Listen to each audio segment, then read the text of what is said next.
I'm Lance Frank, meteorologist at the National Weather Service in Tallahassee, Florida, and today I'm joined by Dave Vaughn, Beach Safety Director at the South Walton Fire District, and we're going to talk about rip current safety. Here in Walton County, per the guidance of the USLA, which is the United States Life Saving Association, because we're an open body of water, even though the Florida statutory flag system includes the green flags, we never fly them here in Walton County because there's always a medium hazard in an open body of water. So what we really do is make the assumption that everyone who comes to our beaches is a first-time visitor who has absolutely zero experience with open body of water. So from that starting point, we just tell people, you've got to treat this thing with respect, even when it looks like "quote unquote" Lake Mexico. I can't tell you how many we've done a statistically significant number of water rescues for people who have taken floating devices, and they go out and you get a little bit of a north wind or you get a little bit of a longshore current and they get pulled out to sea. And it's not that they're in a rip current per se, but it's just they get pulled out and don't have the energy to get back in. So regardless of whether we're talking about rip currents or just open bodies of water, we always want to let people know when you get to an open body of water, really understand and heed the warnings that the flag system present. Find and ask questions of the lifeguard. What we train regards to now is that if you walk up and just greet people, ask them where they're from, ask them if they've ever been here, and then end with, so I know you spent a lot of time and money to be here. We want you to enjoy your time here, but we want you to do it safely so that you can go home happy. So you can be mad at me for the bad news I'm about to deliver, but if you look right over there, and that's when we start to spiel on the actual technical aspects of what to look for and what it is they're up against. Documentation, like the rip current signs and the indicia on the signage about what the flags mean and everything, it's great, but nothing beats a conversation.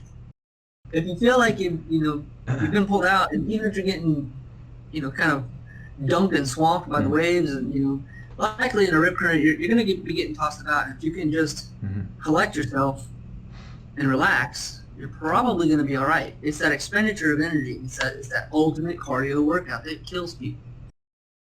Again, it's that first point. Don't panic. That's a hard thing to tell people.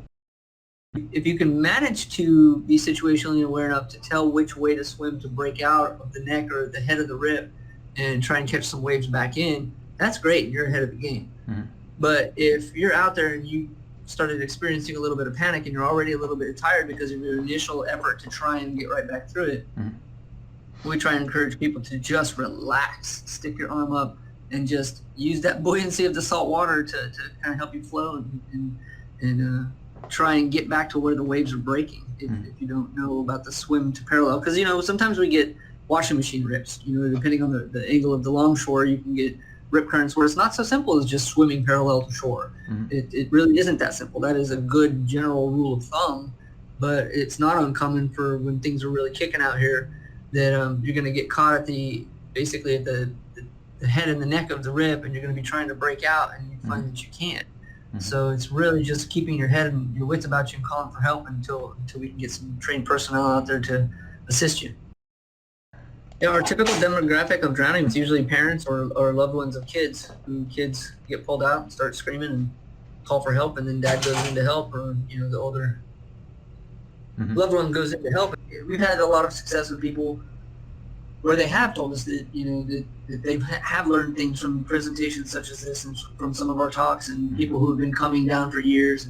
And we encourage people to talk amongst themselves. So we'll go by group to group and tell them where the problem spots are and what to look out for, and then we encourage them to also tell the people that are coming in and sitting down next to them as part of a neighborly. Sometimes our beaches get pretty crowded. Take a second and talk to the person that you never talked to 10 feet from you that's just showing up, and just kind of let them know that you talked to our lifeguards and here's what they told you and something to look out for, and just some of these pointers. It is campaigns like this where we're trying to make people aware and give them the basics. Even the basics can make all the difference when push comes to shove. Dave, thank you very much for joining me today and talking about rip current safety. Thank you, Lance. I'm honored to be a participant.